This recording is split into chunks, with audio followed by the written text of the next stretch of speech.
Hello दोस्तों, मैं अपने YouTube चैनल पे आप सभी का हार्दिक स्वागत करता हूँ। आज दूसरा दिन है। जैसा कि मैंने कहा था कि दूसरे दिन यानी शुक्रवार को आएगा वीडियो भौतिक विज्ञान पर। तो ये भौतिक विज्ञान अध्याय 1 है। आइए देखते हैं कि अध्याय 1 की पहली परिभाषा कौन सी है।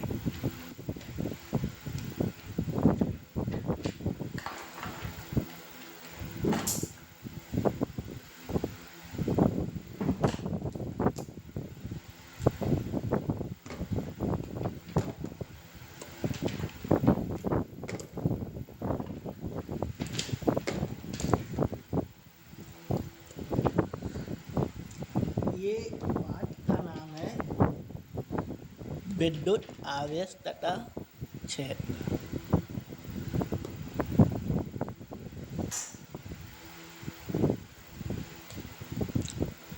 पाठ का नाम है विद्युत आवेश तथा क्षेत्र। और पहली परिभाषा है विद्युत आवेश। तो विद्युत आवेश की परिभाषा कुछ इस प्रकार है कि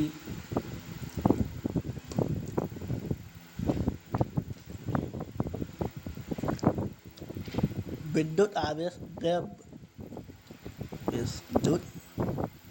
विद्युत आवेश द्रव्य का वह गुण है जिसके कारण वह विद्युत तथा चुंबकीय प्रभाव उत्पन्न करता है। विद्युत आवेश द्रव्य का वह भाग है, वह गुण है। भाग कह लो, गुण कह लो, बात एक ही है। विद्युत आवेश द्रव्य का वह गुण है जिसके कारण वह विद्युत तथा चुंबकीय प्रवाह उत्पन्न करता है तथा उनका अनुभव करता है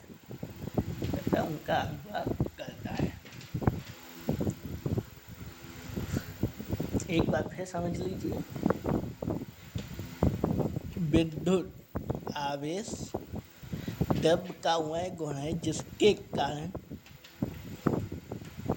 वह विद्युत तथा चुंबकीय प्रभाव उत्पन्न करता है तथा उनका अनुभव करता है। ओके, ये क्लियर हो गई। आइए नेक्स्ट। आप देख पा रहे होंगे कि दूसरी परिभाषा है आवेश संरक्षण।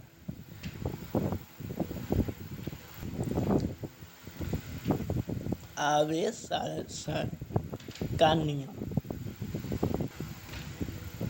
आवेश संरक्षण का नियम ये क्या कहता है, देखते हैं। आवेश ना तो उत्पन्न किया जा सकता है, ये इसका नियम है। आवेश संरक्षण का नियम,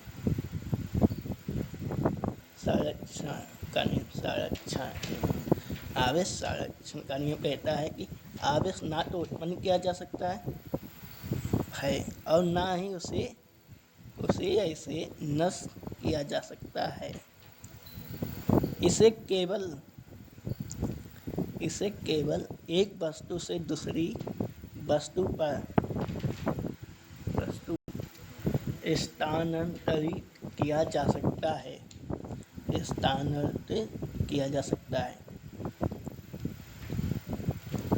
आवेश ना तो नष्ट किया जा सकता है और न ही उत्पन्न किया जा सकता है। समझिए, आवेश ना ही उत्पन्न किया जा सकता है, ना ही नष्ट किया जा सकता है। इसे केवल एक वस्तु से दूसरी वस्तु पर स्थानांतरित किया जा सकता है। ये भी परिभाषा कंप्लीट होती है। अब चलते हैं अगले पर।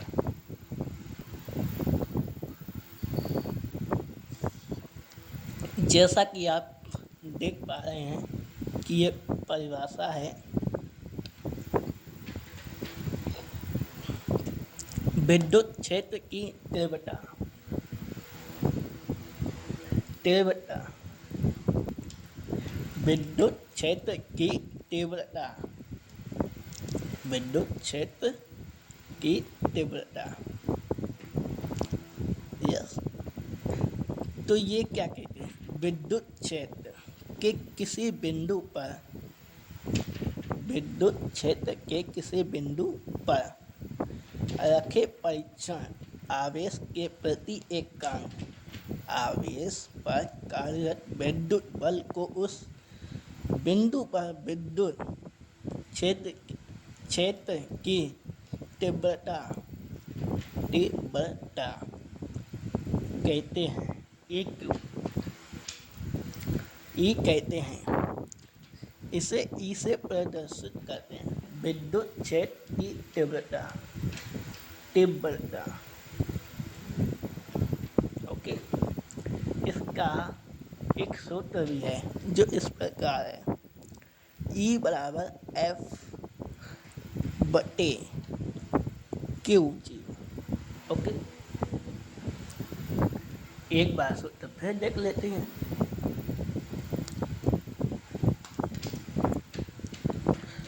विद्युत क्षेत्र के किसी बिंदु पर रखे परीक्षण आवेश, जैसे कि ये मान लिया मैंने एक बिंदु विद्युत क्षेत्र है, ठीक है ना, ये विद्युत क्षेत्र है, ये जो एरिया है ये विद्युत क्षेत्र है, और उसके प्रति एकांक जो छोटे छोटे काल दिख रहे हैं, नहीं दिख रहे होंगे, जो जिससे बना है, ये प्रत्येक एकांक आवेश पर कार्यरत विद्युत बल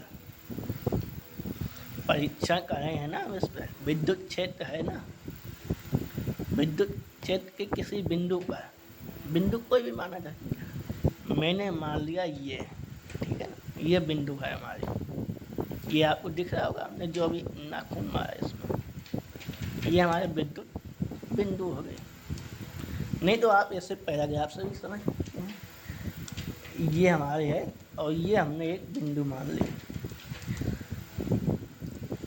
ये हमारे विद्युत क्षेत्र है, और विद्युत क्षेत्र के किसी बिंदु पर रखे परीक्षण, हम यहाँ परीक्षण करें प्रति एकांक बिंदु के पर रखे प्रति एकांक आवेश पर, जो इसमें आवेश है, पर कार्यरत विद्युत बल, जो इस पे बल काम कर रहा है, विद्युत जो बल, यानी विद्युत क्षेत्र है तो विद्युत ही बल लगेगा ना, तो विद्युत बल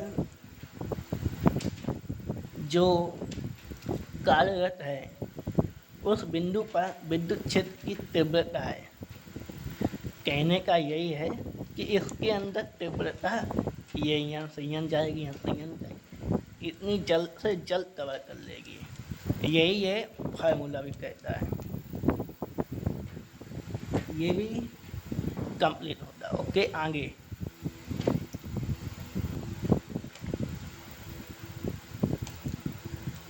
है कूलम का नियम,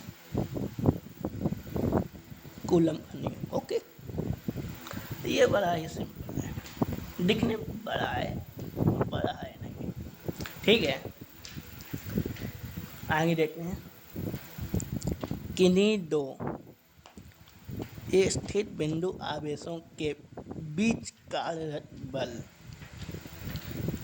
कार्यरत विद्युत बल, क्योंकि हम क्या पढ़ रहे हैं, विद्युत आवेश, सही का ना। ओके, किन्हीं दो स्थित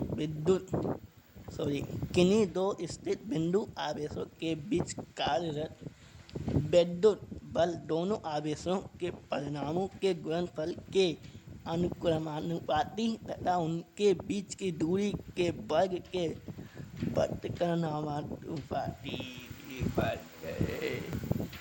वर्तक्रमानुपाती होता है। इसे वर्तक्रमानुपाती कहना, वर्तक्रमानुपाती होता है। फिर एक बार समझ लेते हैं, किन्हीं दो स्थित बिंदु आवेशों के बीच कार्यरत वैद्युत बल दोनों आवेशों के परिणामों के गुणनफल के अनुक्रमानुपाती तथा उनके बीच की दूरी के वर्ग के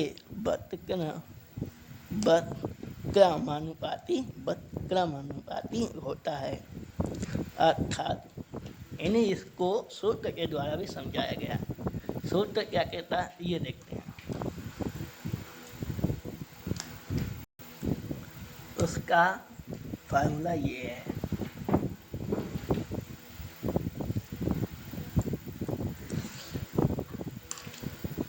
अभी तो ये इतना ही आज के लिए है। आपके लिए एक आवश्यक सूचना है मेरी तरफ से कि ये अभी परिभाषाएं आ रही हैं, ये आधार है इसका। परिभाषाओं के बाद इसका फिर से एक वीडियो आएगा, जिस वीडियो में ये सभी जो सूत्र हैं इन्हें सिद्ध किया जाएगा, क्योंकि इन्हें सिद्ध करना बहुत ही ज़रूरी है।